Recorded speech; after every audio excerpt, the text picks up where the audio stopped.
चलो भाई, तो कल क्या आप लोग पढ़े थे बेटा पिछले क्लास में? लॉज ऑफ नहीं, कौन सा लॉ हो गया था?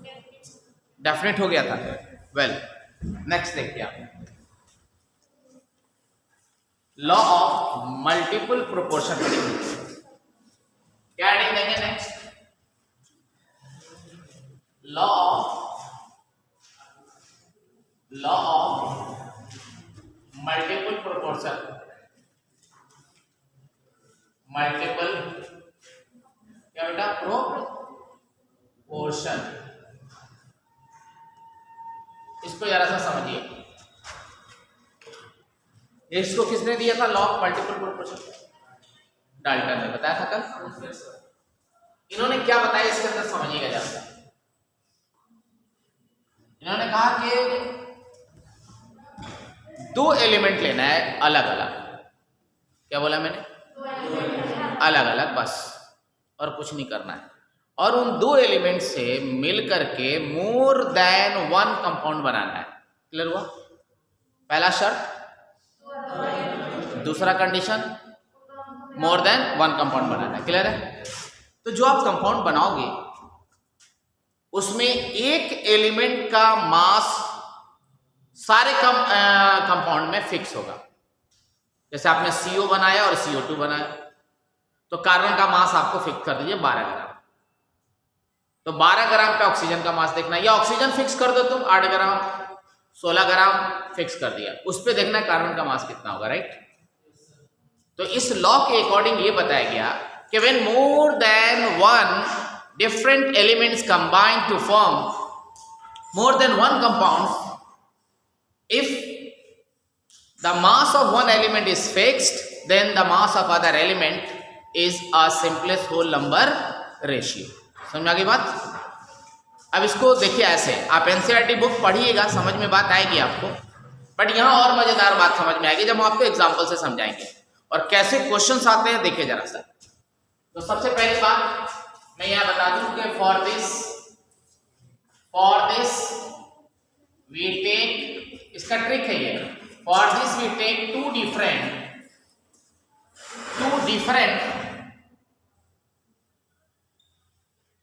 To different elements. दूसरा point, when two different elements combine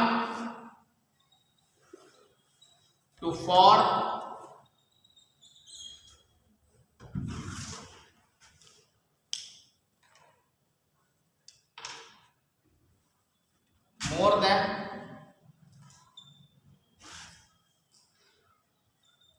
more than one compound, and the mass of element is in simplest ratio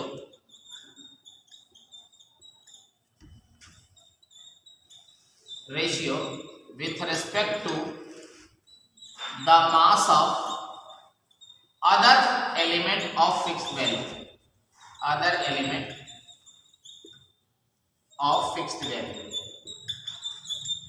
ये आता है आपका लॉ। लेकिन इसका आने से कुछ होने वाला नहीं है, कुछ नहीं समझ में आने का। ये तो किताबी वाक्य मैंने लिख दिया। आपको ये काम करना है कंपटीशन के अंदर, जो अब मैं बताने जा रहा हूं। आप लोग लिख रहे हैं क्या? लिख लीजिएगा बाद में, अभी रुक जाइए। मान लीजिए एग्जाम्पल के तौर पे मैं आपके सामने जो एलिमेंट लेने जा रहा हूं वो नाइट्रोजन और ऑक्सीजन लेने जा रहा हूं। क्या लेने जा रहा हूं? नाइट्रोजन और ऑक्सीजन। राइट? और उस नाइट्रोजन ऑक्सीजन से बने हुए कंपाउंड्स को पहले मैं यहाँ लिख देता हूँ, और यहाँ पे नाइट्रोजन का मास लिखूंगा और यहाँ पे ऑक्सीजन का मास लिखूंगा विद रेस्पेक्ट टू नाइट्रोजन, जिसका मास हम 14 AMU फिक्स कर रहे हैं, उसके रेस्पेक्ट में लेना है। तो जानते हैं ये लॉ क्या होता है? आप देखते चलो,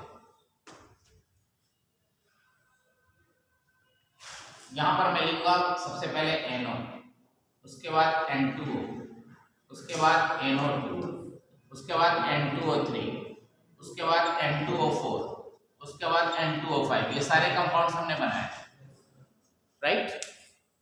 ब्लू इंक जरा सा दे दीजिए, ब्लू है ये।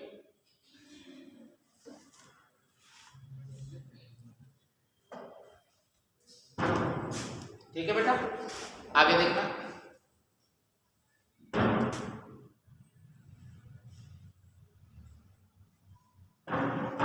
यहां पर N की वैल्यू इसके अंदर आप लोग चेक कीजिए पहले, कितना ग्राम है? 14 MU है, बोलो बेटा। इसमें 28।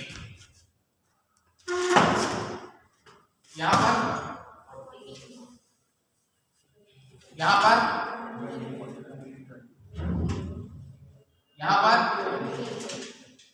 और यहां पर भी।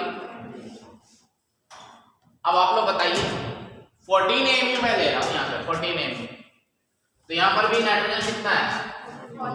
तो 14 पे इसके साथ ऑक्सीजन कितना MU होगा? तो यहाँ क्या लिखा बेटा? 16 MU। कोई दिक्कत है आप लोगों को? यहाँ पर आप बताइए 28 पे 16 है, 28 पर कितना है? तो आप भी बता दो यार 14 पे कितना होगा। आगे समझ में आपको? बोलिए, यहाँ बताइए, यहाँ बताइए, सीधे 32 MU हो जाए। कोई दिक्कत है? यहाँ बताइए 28 पे 48, 48 है, बोलो ना। तो 14 पे 24 MU। क्लियर है नहीं क्लियर है? यहाँ बताओ 64 है, तो 14 पे कितना? 32। यहाँ पे 28 पे 80 है, तो 40 होगा ना, बोलो। नहीं आया समझ में यार? ठीक है, सिम्पलेस्ट रेशियो ले। आप सबसे छोटा कौन है? इसको इसी से कटा दो, तो 1 2 4 3 4 5। This is the simplest whole number ratio. समझ में आ गया? अगर ये सेटिस्फाई करता है तो लॉ ऑफ मल्टीपल प्रोपोर्शन को फॉलो करता है। लेकिन अभी भी मजा नहीं आया, ये तो बात समझ में आ गई। मजा नहीं आया, मजा अब आएगा जब हम तुम्हें क्वेश्चन देंगे और जब तरीका बताएंगे। और यही क्वेश्चन आता है कि which one of the following follow law of multiple proportion, law of exactly multiple proportion. Okay, A B C D। ध्यान से देखिएगा, गौर से देखिएगा। NH3 और NCl3। यहां देखते चलिए, PCl3 PH3। ठीक है, समझ में आ रही बात? और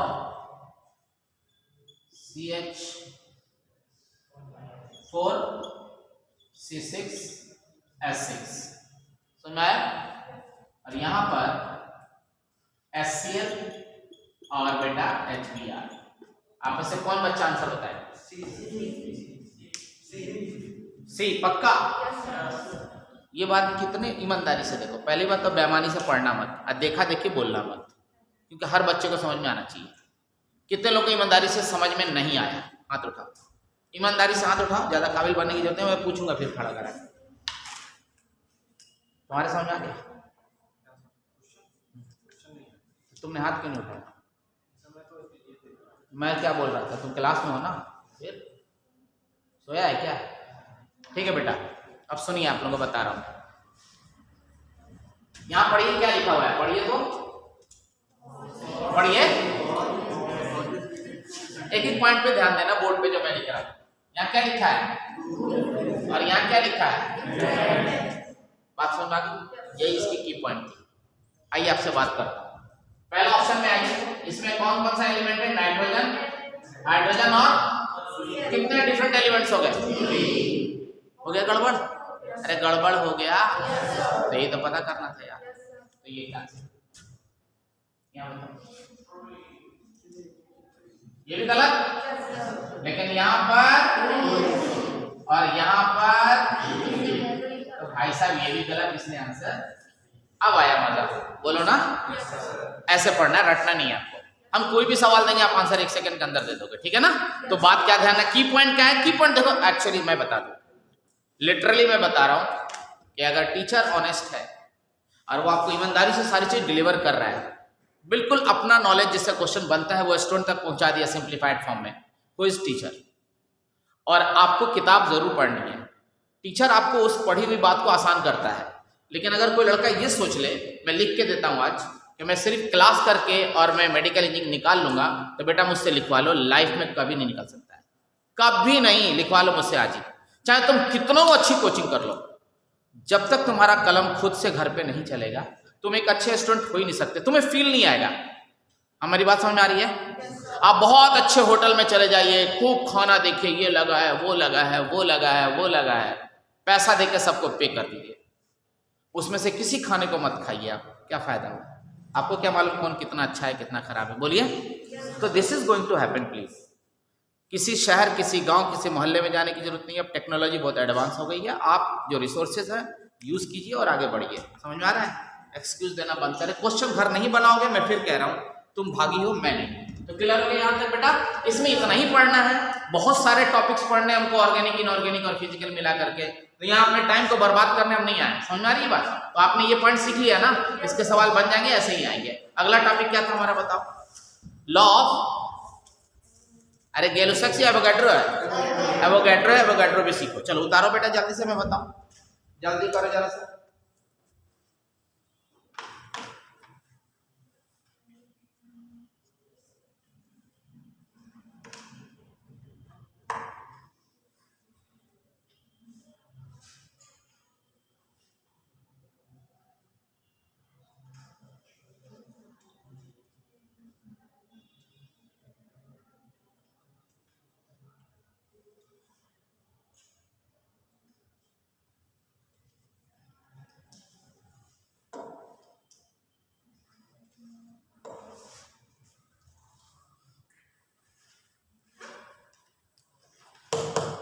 done.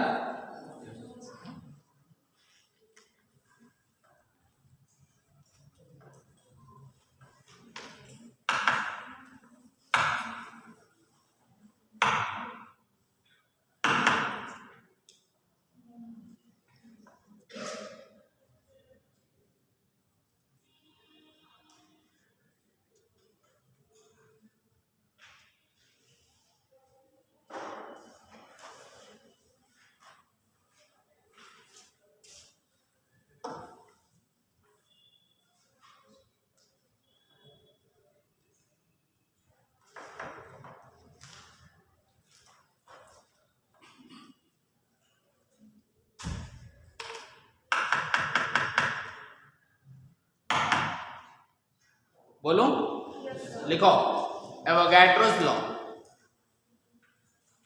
Avogadro's law.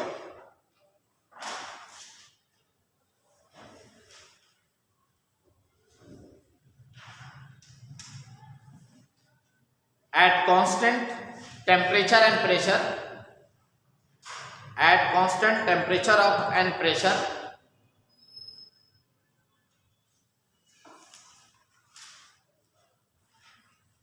equal number of molecules of gas, equal number of molecules of gas contains, equal number of molecules of gas contains equal volume of gas, equal volume of gas, equal क्या बेटा, मैं मिटा दूं ये, ठीक है।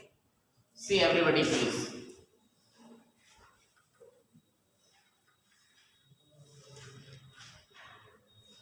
अक्सर Avogadro's law बच्चों को बहुत क्लियरली नहीं बता पाते हैं, आज आप जानिए और खत्म कीजिए बात को। मैंने एवोगैड्रो लॉ बोला है, ना कि एवोगैड्रो संख्या, नंबर बोला है, ठीक है ना। हाँ, Avogadro law.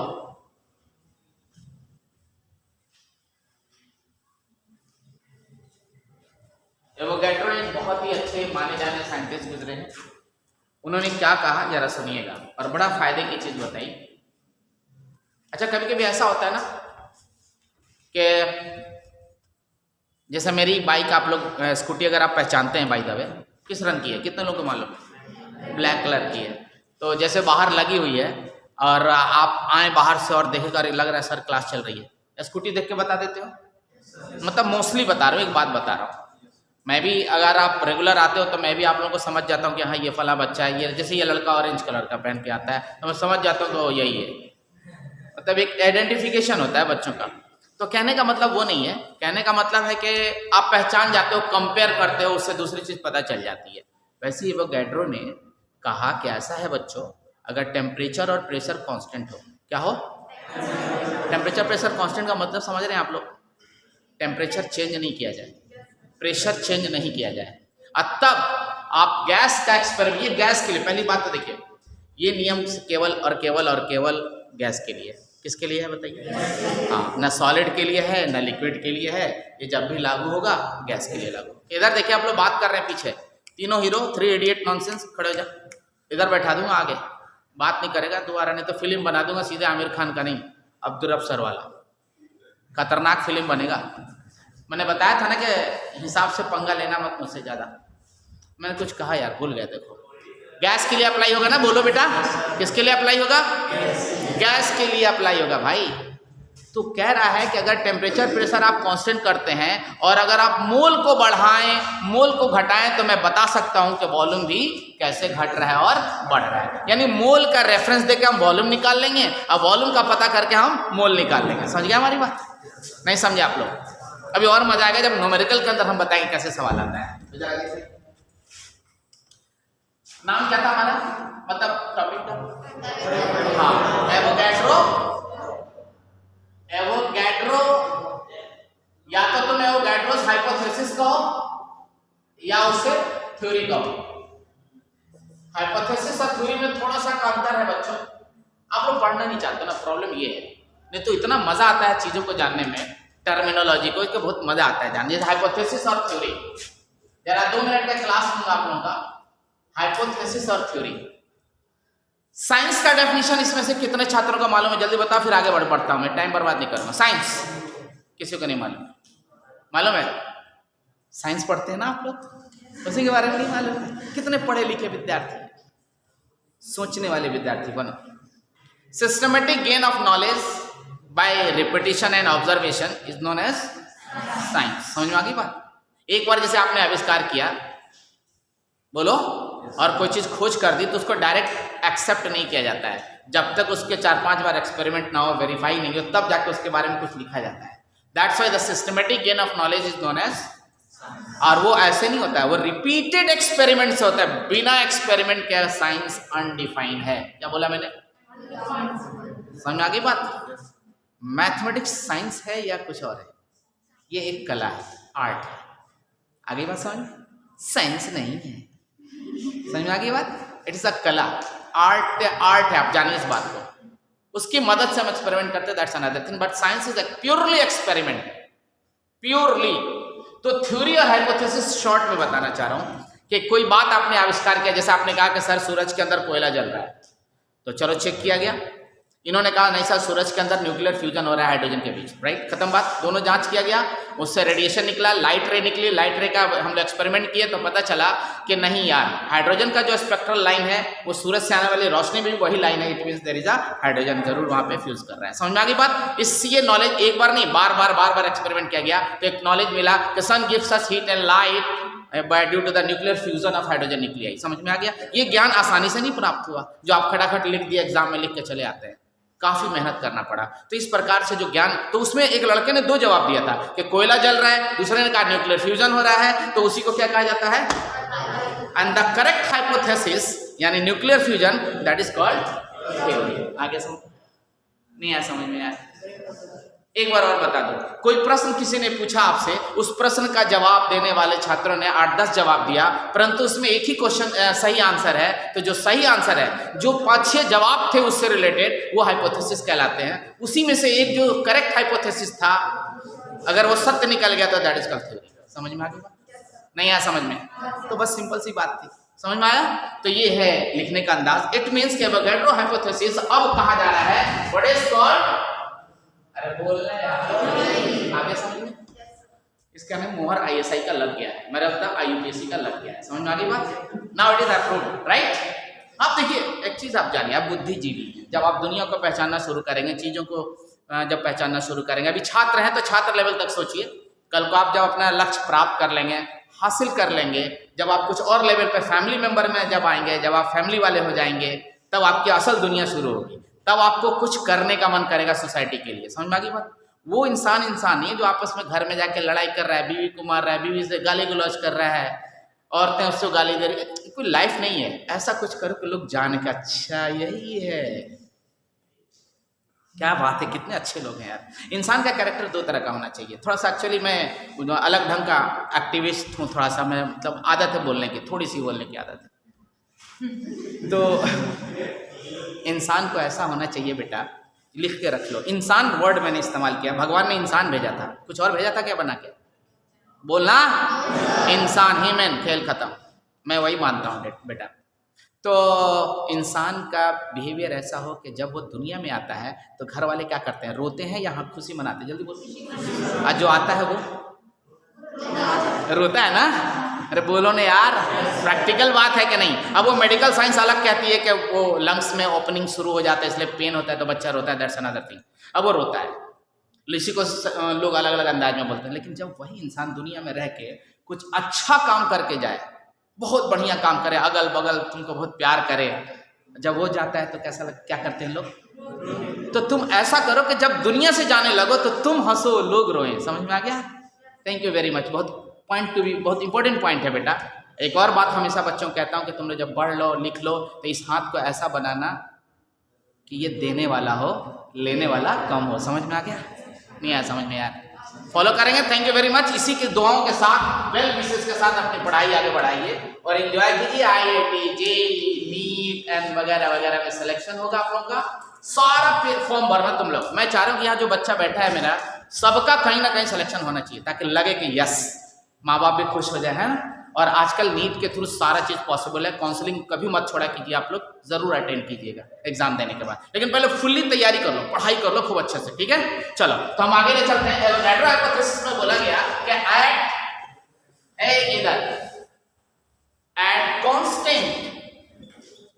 Constant temperature and capital pressure. क्या बात है? कांस्टेंट टेम्परेचर एंड प्रेशर, ये पहचान किसकी है? Exactly, एवोगैड्रो की। At constant temperature and pressure, the acid equal volume of gas contains equal number of molecules, right? Not atom, sorry बेटा, मैं कुछ लिख रहा हूँ यार, ये फालतू में नहीं लिख दिया। मैं आयन लिख सकता था, मैं एटम लिख सकता था, लेकिन नहीं, मॉलिक्यूल्स। एक्सेप्ट किसको छोड़ के कोई बताएगा मुझे? हाँ, ये किस फॉर्म? मॉलिक्यूल तो ये भी है बट ये मोनो एटमिक है, ये डायटमिक नहीं है। कंसेप्ट क्लियर है सबका? Well done. तो इनर्ट गैस भी आता है उसके अंदर। तो अकॉर्डिंग टू एवोगैड्रो, अभी अब क्वेश्चन कराऊंगा, अभी मजा आने वाला है। अकॉर्डिंग टू एवोगैड्रो थ्योरी, आपने पाया कि sir ji volume directly proportional to number of moles of, बोलिए, number of moles of gas. क्या चीज कांस्टेंट होगा डियर? ये हमेशा कांस्टेंट होगा। क्लियर है ना? Well done. अब देखिए एक सवाल आता है, एक प्रश्न आता है यहाँ पर भी। आइडियल गैस इक्वेशन हम लोग जानते हैं, PV बराबर nRT। यहाँ पे क्या चीज मैंने कांस्टेंट कर दिया और क्या कांस्टेंट कर दिया और क्या कर दिया, नहीं सॉरी, और क्या कांस्टेंट है? समझ आ बात? सो एक मिनट, V is equal to N R P by V। तो यहाँ जो कांस्टेंट आया V is equal to Kn, तो K की वैल्यू कितनी आई? अरे बोल मेरे भाई, कितनी आई? nRT by P। ये क्वेश्चन पूछा जा चुका है कि कितनी होती है। अब जिसको मालूम होगा वही बनाएगा ना, बोलो। RT by P। समझ आ गई बात?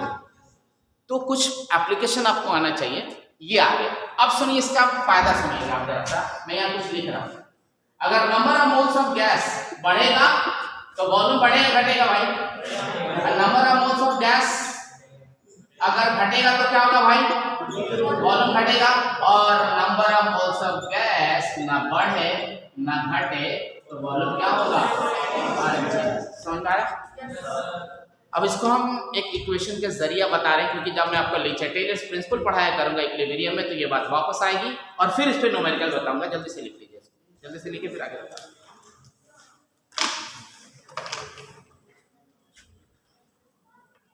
लिखते चलिए।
नहीं मौसम से तो बस एक क्लास काफी है, बाद में लगेगी तो एडजस्ट करना तो मुश्किल होगा। नहीं 4 बजे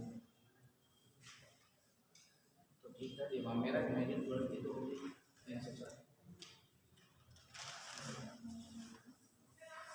क्यों बोल दिया?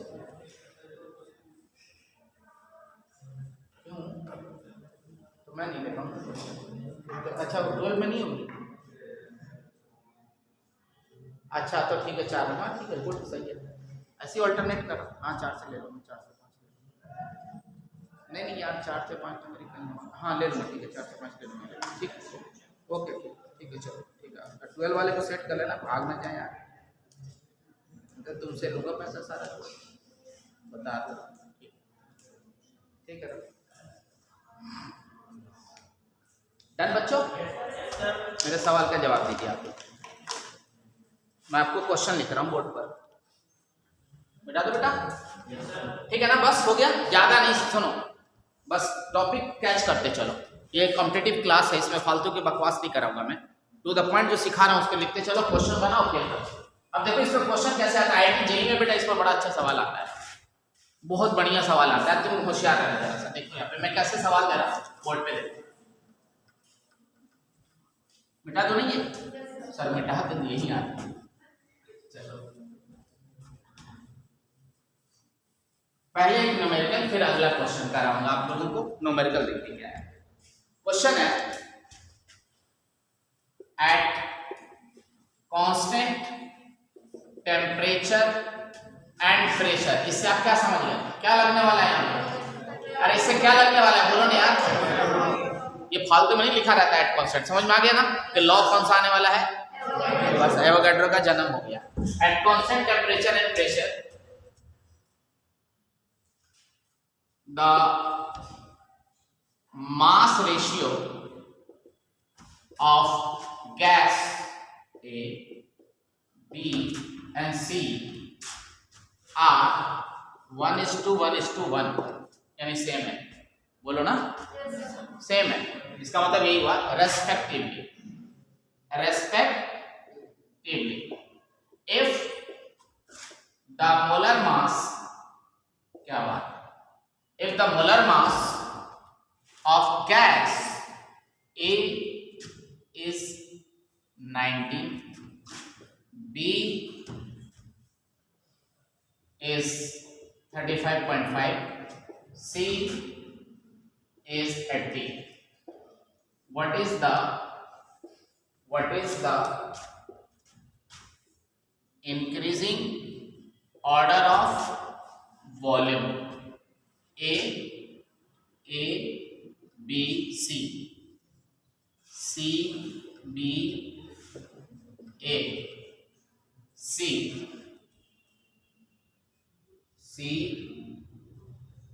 B, A, D, non.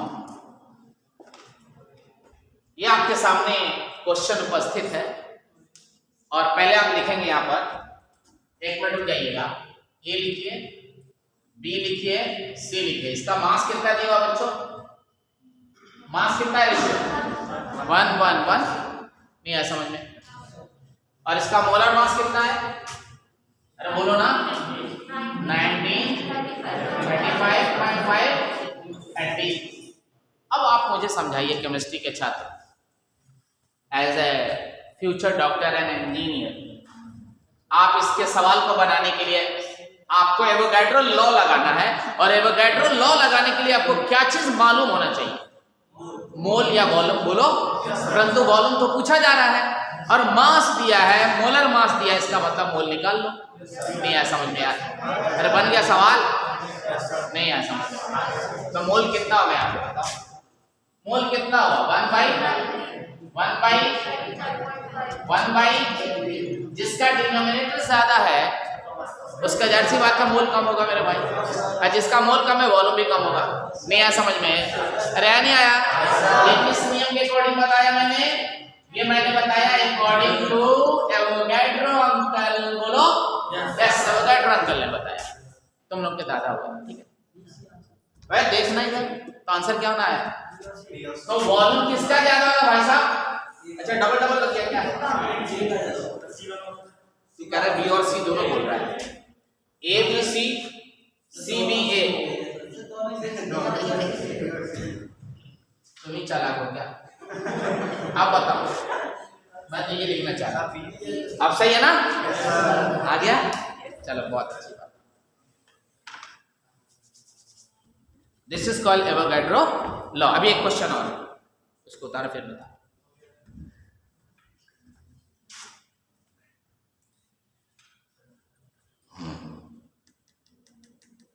Done बच्चों?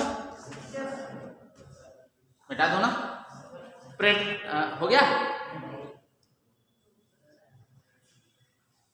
चलो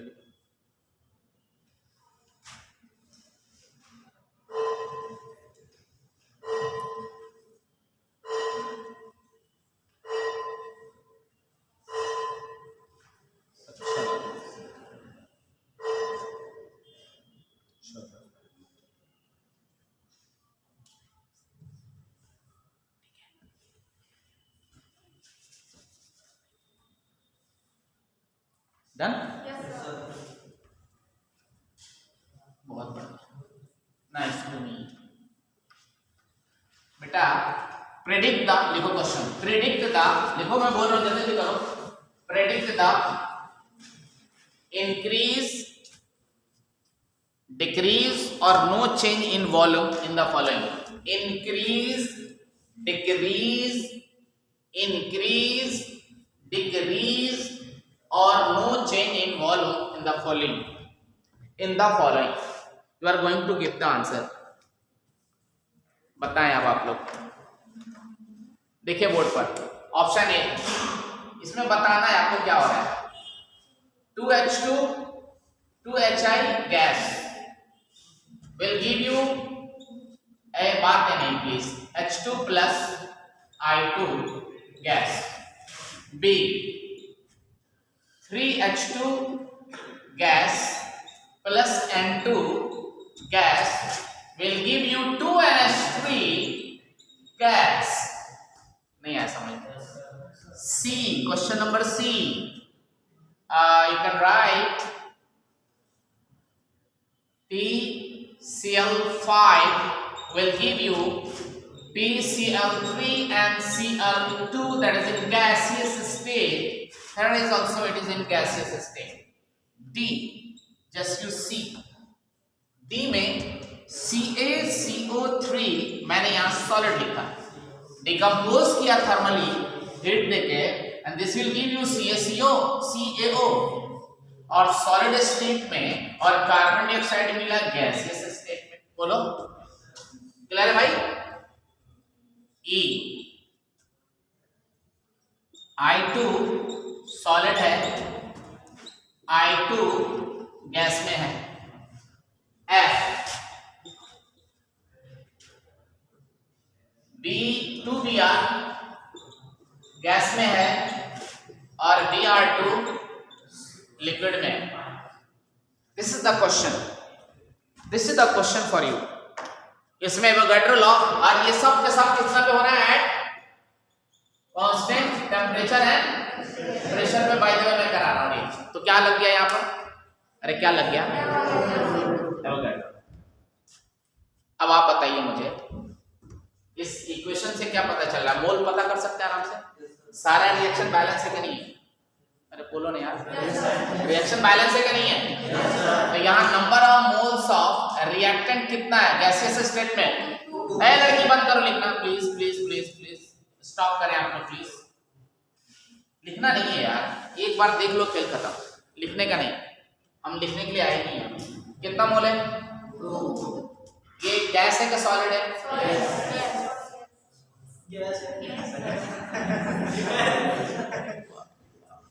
कौन पढ़ाएगा? यहाँ पे कितना मोल है? यहाँ पे कितना है? Total number of moles in product कितना है? आप मुझे बताएंगे मोल चेंज हो रहा है क्या लेफ्ट से राइट जाने पे? इसका मतलब यहाँ पर वॉल्यूम क्या हो जाएगा? Not affected, zero. बोलो, चेंज इन वॉल्यूम जीरो हुआ कि नहीं हुआ? Change in volume is zero, क्योंकि डेल्टा एन बी क्या हुआ? जीरो। बोलो भाई, ये सीख गए आप लोग? मैं बहुत दूर से चला हूँ इसको सॉल्व करने के लिए, थर्मोकेमिस्ट्री में, थर्मोडायनेमिक्स में, और फिर से इक्विलिब्रियम में खूब यूज होगा इसका। समझ में आ गई बात? नहीं है समझ में? जादू कर रही है क्या वे लड़की? देख क्या कर रही है, ऐसे ऐसे कर रही है। या तो ये कुछ पढ़ रही है या मुझे जादू कर रही है। बड़ी खतरनाक लड़की है भैया। कैमरा से कैद करो इस लड़की का फोटो। ऐसे ऐसे कर रही है, पता नहीं क्या कर रही है। माय गॉड भैया, उसको निगरानी रखना बेटा। मेरे पास तो फैमिली है, उसके पास तो कुछ नहीं है। देखो हाँ, देखना 3 और 1 4 कितना हुआ बच्चों? तो 4 क्या हुआ? ये प्रोडक्ट है कि रिएक्टेंट है बेटा? गैस है कि सॉलिड है? और यहाँ पे गैस में प्रोडक्ट कितना मिला आपको? अब आप बताइए, यहाँ पे वॉल्यूम इंक्रीज कर रहे हैं डिक्रीज कर रहे हैं? डिक्रीज बोले या इंक्रीज बोले हो? डिक्रीज बोले हो। वेरी नाइस, बहुत बढ़िया। यहाँ पे हमारा वॉल्यूम क्या हो गया? डिक्रीज कर गया, क्योंकि मोल क्या हो रहा है? Change in number of moles क्या हो रहा है? डिक्रीज हो रहा है। कब समझ आ गया? अरे यार नहीं आया। अब यहाँ पे बता दो, एक छोटी सा सवाल बताओ, ऊपर वाले में एक्सपेंशन हो रहा है या कंप्रेशन हो रहा है या नो चेंज? तो नो चेंज तो नो वर्क। समझ में आ गया? Very good. तो यहाँ पर वर्क का भी हम आगे पढ़ाएंगे, आपको बताएंगे कि थर्मोडायनेमिक्स में वर्क का साइन कैसे दिया जाता है। ठीक है, पहले ये छोटी सी बात सीख लीजिए। यहाँ पे एक्सपेंशन हो रहा है या कॉन्ट्रैक्शन हो रहा है? पहले ज्यादा था, बाद में कम हो रहा है, तो क्या हो रहा है? तो जब वॉल्यूम बढ़ेगा तो उसे हम कंप्रेशन बोलेंगे, राइट? नहीं आया समझ में? और अगर वॉल्यूम नहीं पता चले तो किससे पता कर लेंगे? मोल से। ये कह रहा है कि कंप्रेशन हो रहा है हमारा। अरे बोलो ना भाई, यहाँ बताओ क्या हो रहा है? यहाँ नंबर ऑफ मोल्स 1 है बेटा, यहाँ 1 और 1 2 है बेटा। एक्सपेंशन, वेरी नाइस, बहुत बढ़िया बहुत बढ़िया। वॉल्यूम इंक्रीज किया भाई साहब, डेल्टा एन जी भी आपका क्या हुआ भाई साहब? That's why here is expansion. Clear हो गया? इसको बोलते हैं चेंज इन वॉल्यूम, और जी का मतलब होता है change in volume of gaseous component from product to reactant. तो आ रही है ये क्या है भाई साहब? Number of moles of reactant क्या हो गया? क्यों 0 लिखा मैंने? क्योंकि सॉलिड है। और ये क्या लिखा यहाँ पर? 0। यहाँ पे क्या लिखा? 1। तो चेंज इन कितना हुआ बेटा? डेल्टा एन जी इंक्रीज करेगा कि नहीं करेगा? तो वॉल्यूम इंक्रीज किया कि नहीं किया? बहुत बढ़िया। यहाँ बता दो, ये सॉलिड है। अगर देखेंगे इधर 1 है इधर 1 है तो घंटी बज जाएगी। Your answer is what? Delta N G increases, that's why volume भी इंक्रीज करेगा। यहाँ क्या हो रहा है? अरे यार यहाँ बताओ, यहाँ ऐसा डिक्रीज हो रहा है ना, 0 है या R रिएक्टेंट 2 है, N प्रोडक्ट 0 है, what is going to happen, volume decreases क्योंकि डेल्टा N भी डिक्रीज। बात समझ आ गई सबको? आप इसको जल्दी से कॉपी पे लिखिए और ये हुआ हमारा ओवर। अब गैलो-सेक्स लॉ का एप्लीकेशन समझा दो जल्दी कीजिए। गैलो-सेक्स लॉ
एवोगैड्रो लॉ एटम के लिए वैलिड है या मॉलिक्यूल के लिए?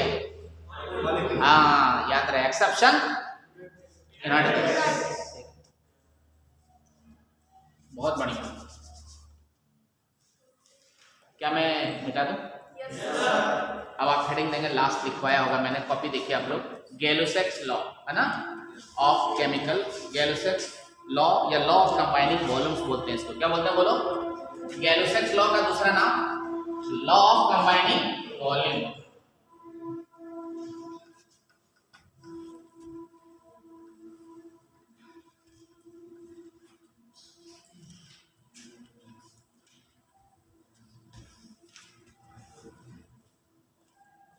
देखिए ये चैप्टर जब खत्म हो जाएगा तो फिर हम 2 हफ्ते 2 में डिवाइड कर देंगे, ऑर्गेनिक और इनऑर्गेनिक।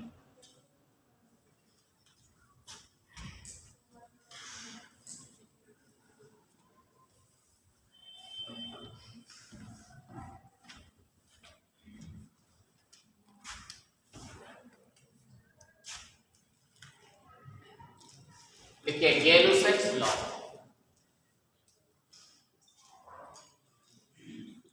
गैलो-सेक्स लॉ या law of combining, law of combining बताओ बच्चों वॉल्यूम। बहुत बढ़िया, इट्स वेरी इंटरेस्टिंग।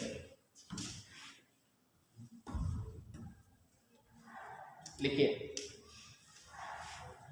जानते हैं क्या होगा? थोड़ा सा एडवांस है एवोगैड्रो लॉ से, लेकिन है एवोगैड्रो लॉ के जैसा। समझ में आ गई बात? तो एवोगैड्रो लॉ के जैसा है, इसका अर्थ क्या हो गया कि मोल और वॉल्यूम का रिलेशन होगा। अरे बोलो ना, बस थोड़ा सा अंतर है, मैं अभी बताने वाला हूँ ये क्या कहना चाह रहे हैं। वहाँ एवोगैड्रो लॉ के लिए ज़रूरी नहीं है कि चीज़ें केमिकल रिएक्शंस के फॉर्म में हो, वहाँ ये कोई ज़रूरी नहीं था, लेकिन यहाँ ज़रूरी है कि वो सारी बातें केमिकल रिएक्शन के फॉर्म में हो। पहले डिफरेंस समझिए, तब बात याद रहेगी। एवोगैड्रो लॉ के लिए कोई ज़रूरी नहीं है कि क्या नहीं हो, केमिकल रिएक्शन। अलग अलग गैस का भी निकाल सकते हैं, राइट? बोलो ना, कोई ज़रूरी नहीं है, हो भी सकता है तो कोई बात नहीं है, लेकिन गैलो-सेक्स लॉ के लिए ज़रूरी है कि केमिकल रिएक्शन हो पहले। क्या हो? और सारे कंपोनेंट रिएक्टेंट एंड प्रोडक्ट वो भी किस में हो? गैस में हो। पहला 2 शर्त हो गया।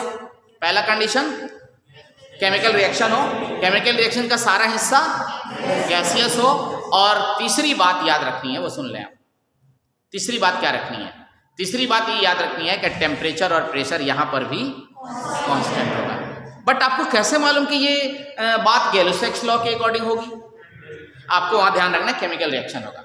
और ये बात पता करने के लिए कि एवोगैड्रो लॉ है, तो वहाँ पे डायरेक्ट वॉल्यूम ऑफ मॉलिक्यूल्स जो होगा वो वॉल्यूम ऑफ गैसेस मॉलिक्यूल जो होगा वो नंबर ऑफ मोल्स के प्रोपोर्शनल हो जाएगा। खत्म बात हो गई। यहाँ पे प्रोपोर्शनलिटी नहीं लाना है। यहाँ पे जो केमिकल रिएक्शन होगा उस केमिकल रिएक्शन में जो रिएक्टेंट गैसियस फॉर्म में रिएक्शन करेंगे आपस में, वो एक सिंपलेस्ट वॉल्यूम या मोल के रेशियो में होंगे। आप समझ में आ गया? वहाँ हमको अनुपात लेना है। क्या लेना है? तो सर अनुपात लेके आप कौन सा तोप मार देंगे, क्या कर लेंगे सर आप बताइए?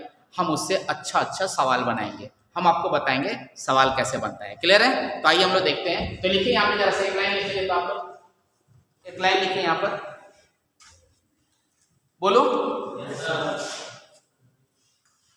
बोलो ना। According to this law, according to this law, at constant temperature and pressure,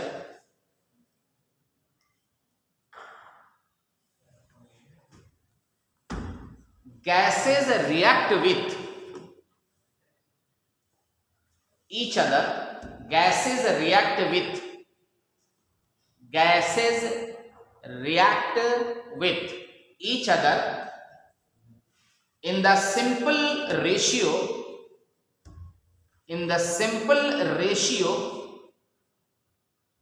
of their volumes and if the product is also in gaseous state, and if the product is also क्या बेटा in gaseous state, comma the volume of product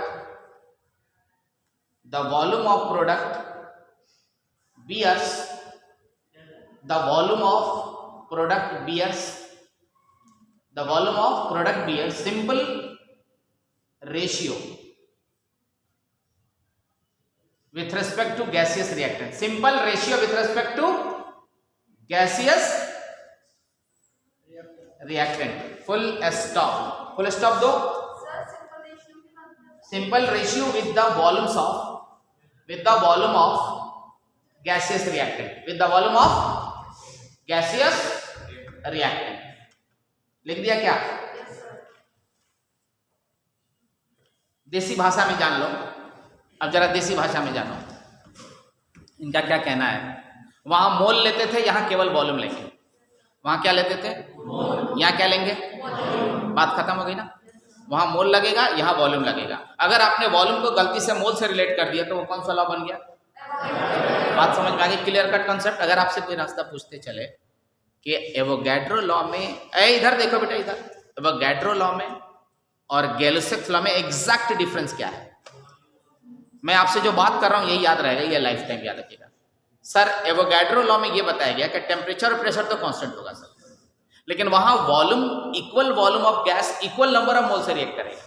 अर्थात अगर volume आप बढ़ाते हो तो मोल भी बढ़ेगा, अगर आप वॉल्यूम घटा रहे हैं तो उसका मोल भी घट जाएगा। नहीं आ समझ में? अगर कुछ नहीं आता है तो वॉल्यूम डायरेक्टली प्रोपोर्शनल टू मोल के होगा, खेल खत्म। ये कौन कह रहा है? दूसरी बात, गैलोसिक्स ने क्या कहा, जरा सुनना हमारी बात। गैलोसिक्स बाद में बात कर लेना, ठीक है, ये पढ़ा लेना उसको बाद में। गैलोसिक्स लॉ ने कहा कि ऐसा है डियर कि टेम्परेचर एंड प्रेशर तो कांस्टेंट होगा। आप एक चीज यहां भूल जाइए, मोल के बारे में। किसके बारे में? आप हाथ में ले लीजिए केवल वॉल्यूम। क्या ले लीजिए? और एक रिएक्शन लीजिए, उसमें जिस रेशियो में रिएक्टेंट रिएक्शन करेगा उसी रेशियो में प्रोडक्ट बनेगा, या जिस रेशियो में प्रोडक्ट बनेगा उसी रेशियो में रिएक्टेंट बनेगा। लेकिन वो प्रोडक्ट का जो रेशियो आप लेंगे वो वॉल्यूम का होना चाहिए, ना कि मोल का होना चाहिए, ना कि मास का होना चाहिए, ना कि नंबर का होना चाहिए। समझ में आ गई? किसका होना चाहिए? बात समझ में आ रही है? बोर्ड पे देख के सही सही आंसर देना। रिएक्शन इसके लिए बैलेंस होना जरूरी है। एग्जाम्पल,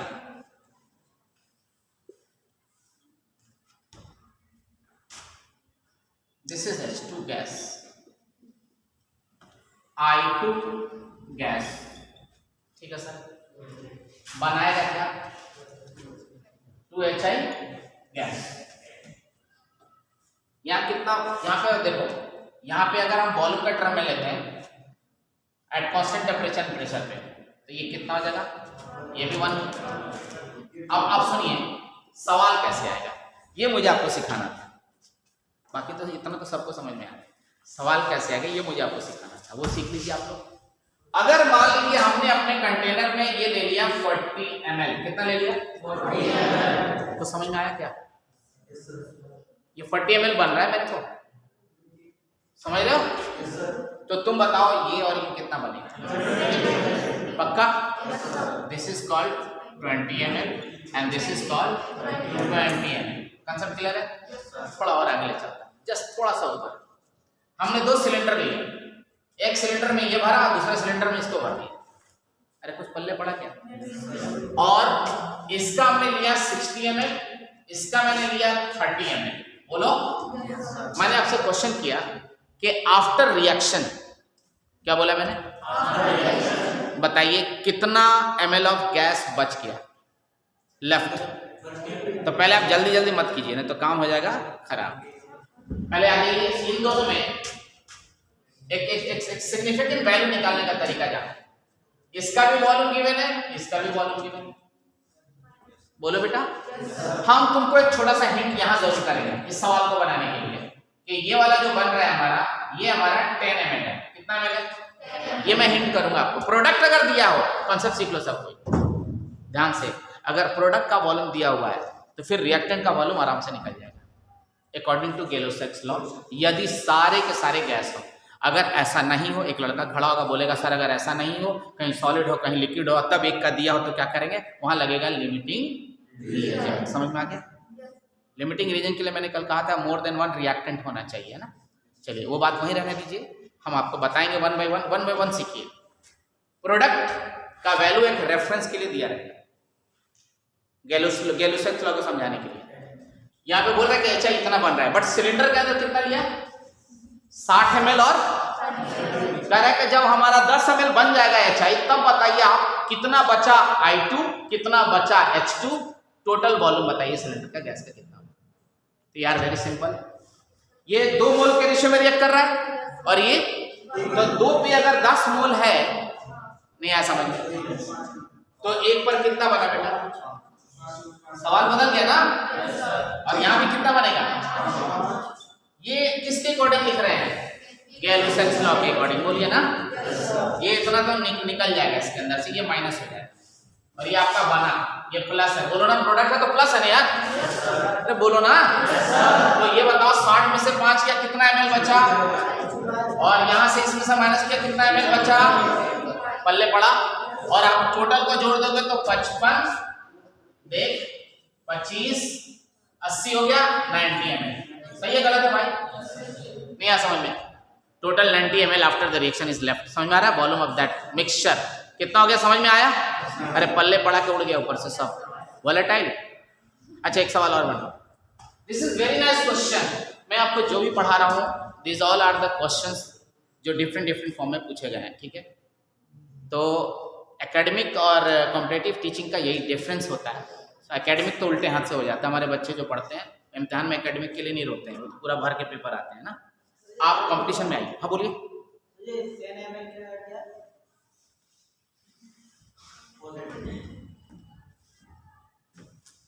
खतरनाक सवाल है बेटा। नहीं अच्छा है, सही है, परेशान है आप, अच्छी बात है। रिएक्शन कंटेनर को बंद करा के कराएंगे, कमरे में तो कराएंगे नहीं। यहाँ गैस है ना, सारा भाग जाएगा ना निकल के। तो बोलो, जब तुम लोग भाग जाते हो एक पीरियड के बाद, तो ये कैसे रुक सकता है? तो बेटा मेरा क्वेश्चन था कि एक कंटेनर क्या मतलब, जैसे यहाँ पे देखो ऐसे, यहाँ समझा रहा हूँ तुमको। ये एक सिलेंडर है, यहाँ पर रिएक्शन होना है, ठीक है? बोलो, इसके अंदर 2 नोजल लगे हैं, एक से हमने सप्लाई किया क्या चीज और एक से सप्लाई किया चीज। अब समझ में आ रहा है? जैसे ही हमको 10 ml बना, बोलो, हमने यहां स्टॉप कर दिया, यहां स्टॉप कर दिया। बोलो, नहीं समझ। लेकिन जब तुम सिलेंडर को जोड़ोगे इससे, तो ये इसके अंदर गैस पहुंच गया कि नहीं पहुंच गया? इसको जोड़ोगे तो इसका वॉल्यूम इससे कनेक्टेड हो गया कि नहीं हो गया? बोलो ना। अरे बोलो मेरे। तो रिएक्शन के अंदर जब बना, तो अब इस आयोडीन में से जो बचा हुआ आयोडीन है, जब रिएक्शन होगा तो इसके अंदर आयोडीन भी बचा मिलेगा और हाइड्रोजन भी मिलेगा। बोलो भाई। नहीं मिलेगा। जब तुम खोलोगे तो बोलो, तो कनेक्टेड हो गया ना यहाँ से वहां तक। अच्छा एक बात बताया यार, तो बड़ा ऊंची चीज है। ये 2 सिलेंडर है, इसका वॉल्यूम है 2 लीटर, इसका वॉल्यूम है 4 लीटर, और यहाँ जो कनेक्ट किया उसका वॉल्यूम है 1 लीटर। बोलो, और हमने ऐसे मिला दिया गैस को। अब बताओ टोटल वॉल्यूम कितना हुआ? 5 और 2 7 और 1 8 लीटर में। अरे पल्ले पड़ा क्या? नहीं आया समझ में? तो जब तुम इस सिलेंडर के अंदर जब ये बनेगा और इसको जोड़े और इसको जोड़े हो तो मान लो 10 ml बना तुम्हारा, बोलो। तो इसमें से 5 ml लॉस हो गया, इसमें से 5 ml लॉस हो गया, तो इसका 25 बच गया, इसका ये बचा, तो वो इसके साथ ऐड होगा कि नहीं होगा? अब आया समझ में? बता दो क्या क्वेश्चन कितना आसान था इसका? सर मेरे को समझ में नहीं आया। अब मेरे को कितना टाइम लगा? इसलिए टीचर का रिस्पेक्ट हमेशा करना, समझा?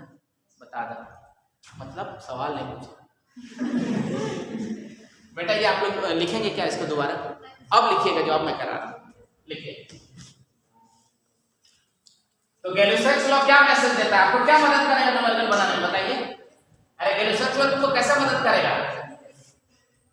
रेशियो बताएगा, किस रेशियो में रिएक्शन लेना है। यहां बताओ, इधर इधर इधर देखने का। ये क्या लिखा हुआ है? अरे ये क्या लिखा है? ये क्या लिखा है बच्चों? क्या बनाया? सॉलिड या लिक्विड या गैस? ये बना मान लो 30 ml। कितना है? 30 ml, 30 ml। इससे मैंने लिया 50 ml, इससे मैंने लिया 80 ml, ये ले लेते हैं 100 ml। देखो इधर सवाल, ये 2 पर कितना है बेटा? 2, देखो ना, 2 वॉल्यूम पर कितना यूज हो रहा है? 2 रेशियो पे, 2 मोल पे 30 ml है, बोलो। तो 1 पे कितना हो जाएगा? 15 ml। ये बात कितने लोगों को समझ में आ रही है? आपने सुना, मैंने क्वेश्चन दिया और मैं यहां पहुंच गया आंसर देने के लिए। आपको भी ऐसे ही सोचना होगा। बिल्कुल एकदम कॉपी पढ़ा रहा हूं, जो मैं सोचता हूं वही पढ़ा रहा हूं। मैंने क्वेश्चन दिया, वॉल्यूम लिखा, मैं पहुंच गया यहां पे बनाने के लिए। और इससे हमने क्या निकाल लिया? एक का निकाल लिया। क्या निकाल लिया? 1 का वॉल्यूम। तो 1 का वॉल्यूम पता चला तो ये कितना ml लेगा बेटा? बात नहीं है समझ में यार। और ये कितना लेगा डियर? 45 ml, बोलो ना। तो ये तो यूज हो गया ना भाई मेरे। तो बच्चा कितना यहाँ पे? अच्छा बाय द वे, अगर अच्छा एक बात बताओ, अगर बाय द वे मैं यहाँ पर एक छोटी सी बात कर रहा हूँ, मैं यहाँ पे 15 ml ही लेता, एक लड़का खड़ा होकर बोलेगा सर आप 10 ml लेते, तो रिएक्शन स्टॉप हो जाता, होता ही, बोलो। क्योंकि वो लिमिटिंग रीजन का सेल सवाल बन जाता, बोलो ना। तो यहाँ पर क्या होगा आपका? 15 ml देखिएगा, नॉट पॉसिबल हम लिखते वहां पे फिर, है ना। तो सुनिएगा हमारी बात, 1 मोल है, 2 पे 30 है, तो 1 पे 15 हो गया, तो 1 पे 15 ml ये बना। आप कितना लिया था तुमने सिलेंडर में? तो नाइट्रोजन बचा या खत्म हो गया? नाइट्रोजन खत्म, बचा क्या? तो कितना बचा ये? 30 कितना 55 ml बच गया। क्या चीज बच गया भाई मेरे? H2।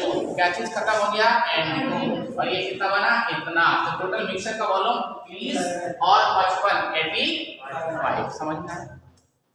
ये बात कितने लोगों को समझ में आ गई? सो रहा है? समझ में आनी है? आप लोग आ गए बेटा?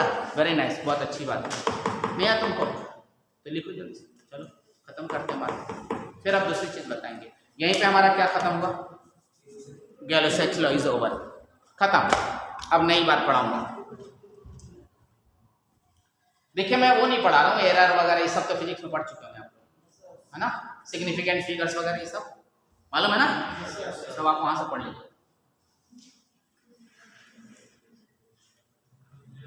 ये तुम लोगों को समझ में आ रहा है ना यार? लिखो जल्दी, लिखो फटाफट, जल्दी करो। बहुत अच्छा।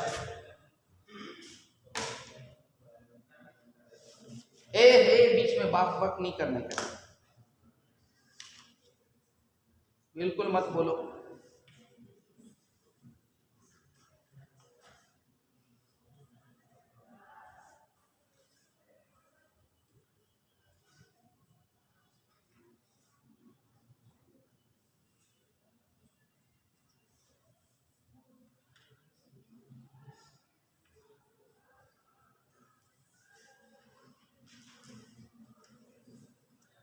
क्वेश्चन लिखो तो छात्रों।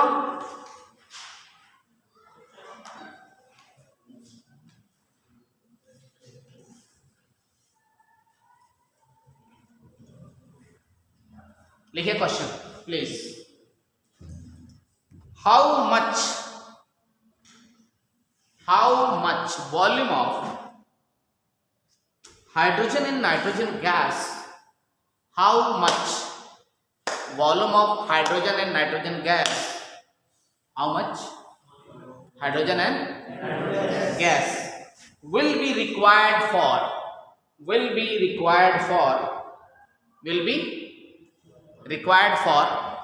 the formation of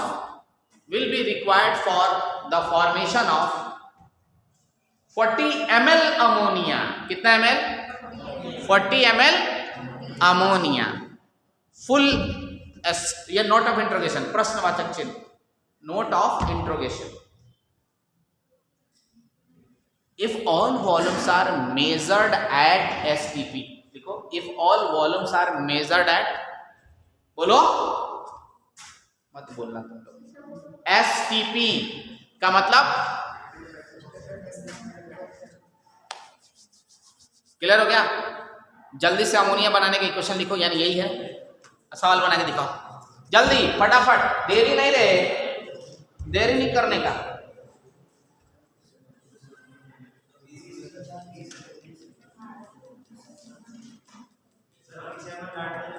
yes, yes, क्या बात है, सबका बन गया बेटा. मैं कामयाब हो गया पढ़ाने में आप लोगों को. ये जेई का क्वेश्चन था, समझ में आ गई बात? अरे आया यार, समझ में कि नहीं आया भाई? बोलो ना. नहीं आया तुम्हारा? है लड़की नहीं आना? आ गया सबको? बहुत बढ़िया. ये किसके अकॉर्डिंग बनाया आप लोगों ने? देखो, इनसे नहीं बना. हो गया खेल तुम्हारा? नहीं बना?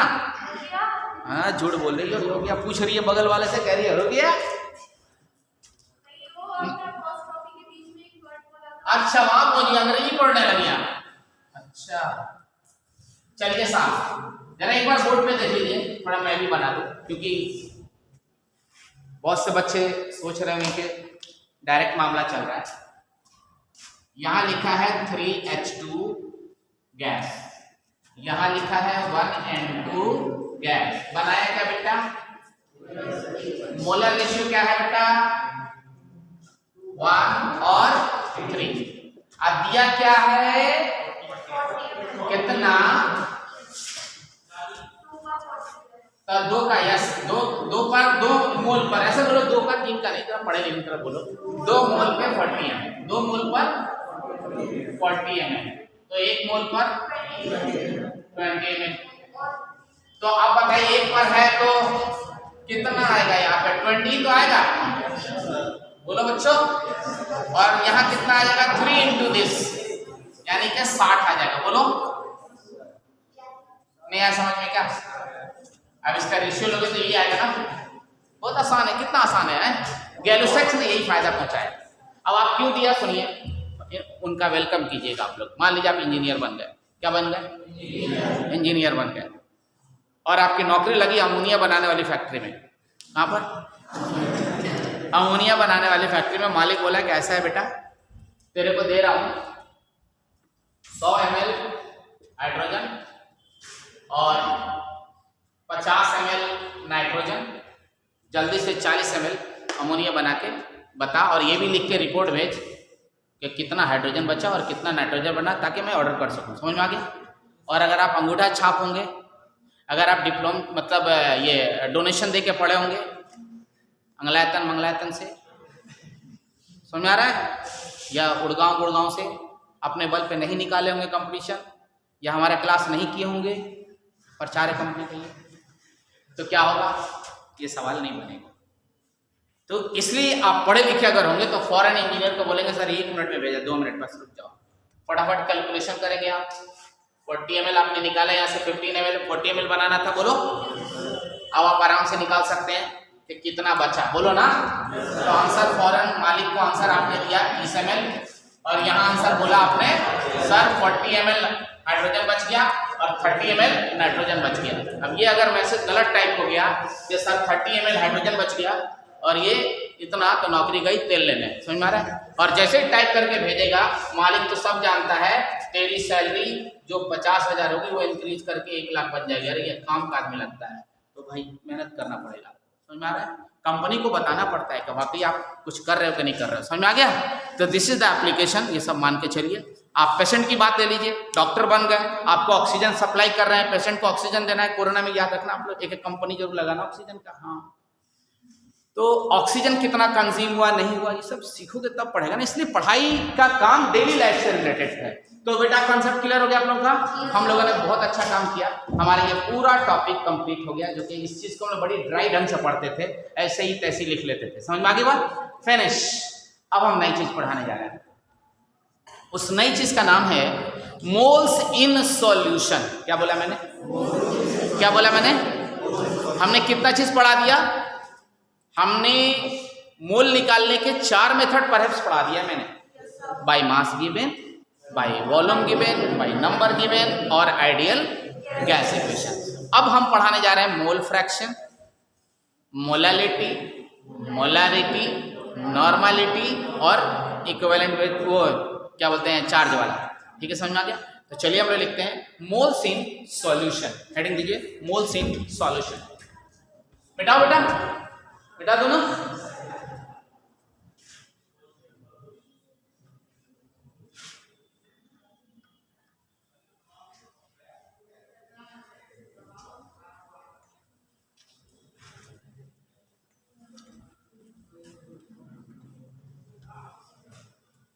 This is called moles in solution. इसके बाद भी क्लास है क्या?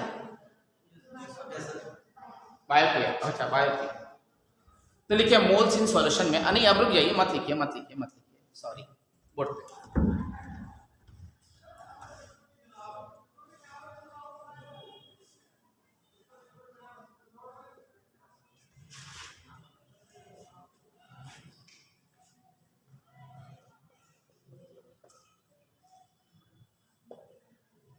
सॉल्यूशन कहा जाता है होमोजीनियस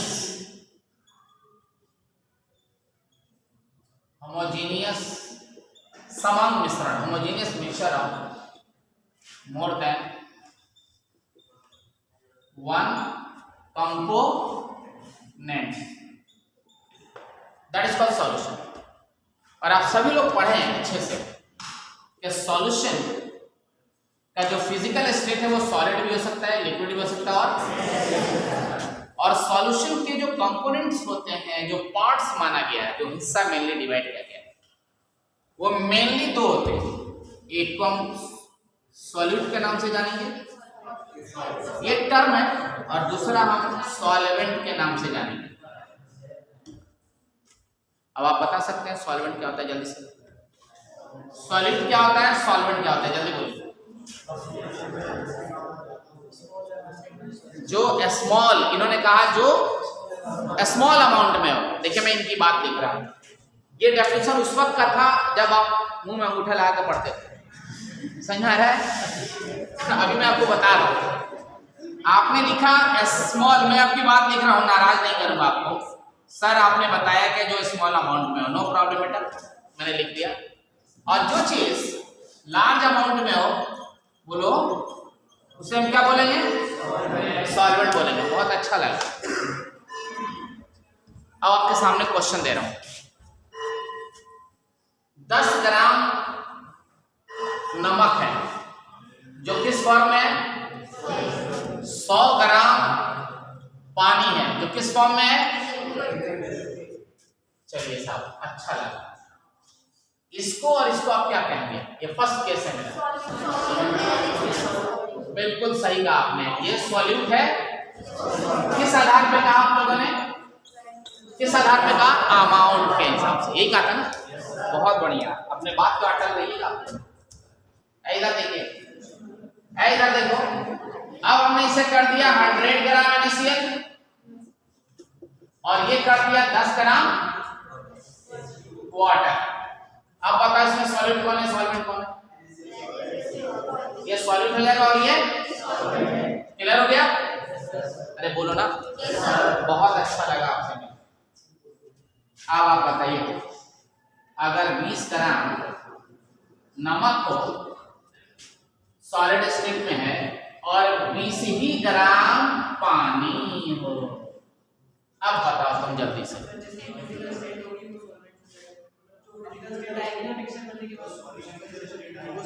हाँ, जो सॉल्यूशन की स्टेट आएगी। नाइस। तो क्या ये बात हम लिख सकते हैं? अभी नहीं लिख सकते। अभी आप कैसे बता दोगे कौन सॉलिड कौन सॉल्वेंट है कौन सॉलिड है? बता दोगे अभी लिखते ही? मिलाने के बाद पता चलेगा या पहले ही पता चल जाएगा? क्या समझ में? इसके बाद एक्सपेरिमेंटली एनालाइज किया जाएगा। तो इसमें दोनों पॉसिबल है। वो तो हालात बताएंगे क्या थे, बोलो ना। नया समझ में आ रहा। तो ऐसे केसेस में बिल्कुल सही बात है कि जब आप बनाएं और यदि आपको लगे कि यार जो सॉल्यूशन बना, अगर ये सॉल्यूशन आपका सॉलिड स्टेट में है, इसका मतलब सॉलिड वाला कंपोनेंट सॉल्वेंट है। समझ में आया? The physical state of solution is the physical state of solvent. Am I right? नहीं आया समझ में? तो that's why here you can write sir इसमें अगर सॉल्यूशन बने तो क्या फिजिकल स्टेट होगा? Always solution, always solvent. क्या होगा बोलो? अरे यहाँ पे क्या होगा? लिक्विड। यहाँ पे क्या बनेगा? सॉलिड। लेकिन यहाँ पर अगर इफ लग गया, अगर सॉल्यूशन आपका सॉलिड दिखने में मिल रहा है, इसका मतलब यहाँ पे हमारा सॉल्वेंट क्या था? हमारा सॉल्वेंट क्या था बेटा? और अगर ऐसा नहीं, अगर आपका ये लिक्विड मिल गया तो फिर आपका सॉल्वेंट क्या हो जाएगा बताइए? वाटर हो जाएगा। कॉन्सेप्ट समझ में आया आप लोगों को? ये कॉन्सेप्ट सबको समझ में आ गया? Well done. अब सुनिए, सॉल्यूट को सॉल्वेंट में कितना सॉल्यूट मौजूद है उसको बताने के लिए जो कंसंट्रेशन टर्म हम लोग डिफरेंट यूज करते हैं, उसी को हम लोग सॉल्यूशन के अंदर पढ़ेंगे। समझ में आ गई बात? कुछ नहीं करना है, कंसंट्रेशन यानी amount of solute in the solution बोलेंगे, नॉट सॉल्वेंट। समझ में आ गया? राइट डाउन प्लीज, नोट कीजिए।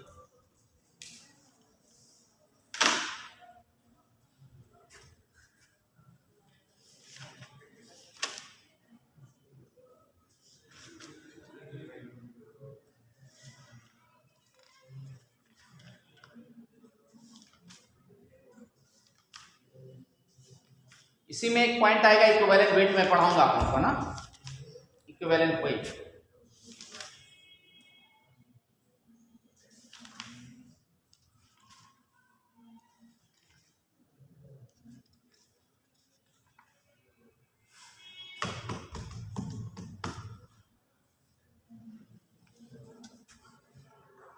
डन बच्चों?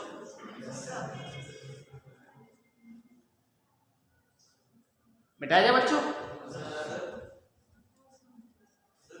बोलो। हाँ, वो कंसेप्ट वैलिड नहीं है। यूनिवर्सल सॉल्वेंट वो यहाँ पे वैलिड नहीं होगा। समझ में आ गई बात? यहाँ पे एक्सेप्शन हो जाएगा। समझ में आ गई बात? वो उस वक्त तक के लिए यूनिवर्सल सॉल्वेंट इसलिए बोलते हैं, इसलिए नहीं बोलते हैं कि ज्यादा और कम होता है, इसलिए बोलते हैं कि वो पोलर इन नेचर होता है, उसकी डाइलेक्ट्रिक वैल्यू ज्यादा होती है, इसलिए बोलते हैं। डाइलेक्ट्रिक वैल्यू सबसे ज्यादा होती है, डाइलेक्ट्रिक कांस्टेंट। हाँ बोलो, कुछ और बोल रहे हो या यस सर बोल रहे हो? यस सर बोल रहे हो।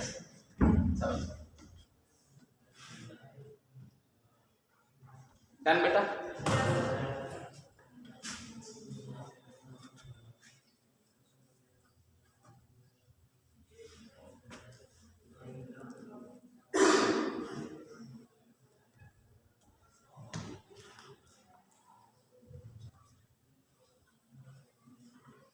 एक टर्म आएगा यहाँ पर, मजेदार बात आएगी, ध्यान से सुनिए, देखते चलिए आप। बहुत जबरदस्त चीज पढ़ा रहा हूं इसके बाद। अब हम जो ये पढ़ते हैं मूल वाली बात, वो एक्चुअली कंसंट्रेशन के नाम से पढ़ते हैं। किसके नाम से? तो अब हम यहाँ लिखने वाले हैं बेटा साफ साफ, कंसंट्रेशन ऑफ सॉल्यूशन। क्या पढ़ने वाले हैं? सॉल्यूशन। देखना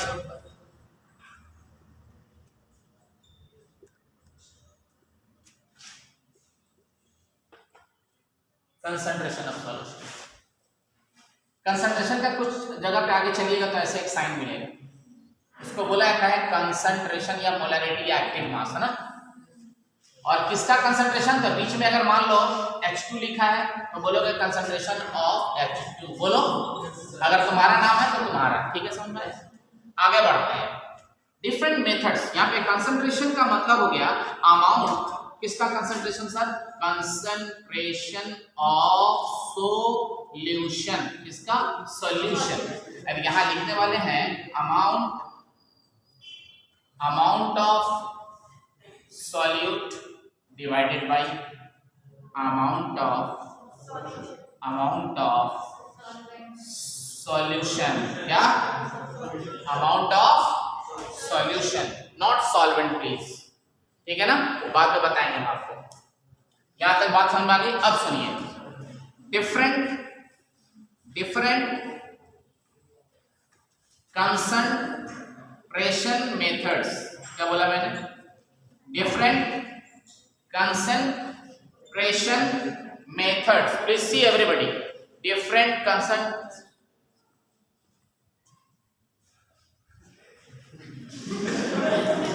धीरे धीरे आते हैं, डर गया यार। डिफरेंट कंसंट्रेशन मेथड्स, बेटा पहला first by weight percent, right, बहुत मजेदार चीजें बताऊंगा। By weight by volume percent, by volume percent. चौथा पीपीएम का नाम सुना आप लोगों ने, अब आएगा यहीं पे बेटा mole fraction, correct. 6 molarity, capital M, this is called molarity, right. और थोड़ा सा तोतले हो जाओ तो मोलालिटी हो जाएगा। तो दिस इज मोलालिटी। समझी बेटी, एक तो बेटी है कह रही अक्सर गलत साइड पे बैठेगा क्या बेटा, देखो इधर, अरे अब पढ़ेंगे ना नॉर्मलिटी, क्या पढ़ेंगे बेटा, नॉर्मलिटी, क्या बात है। और आज की सभा यहीं समाप्त होती है। Thank you very much. कुछ कह रही नहीं,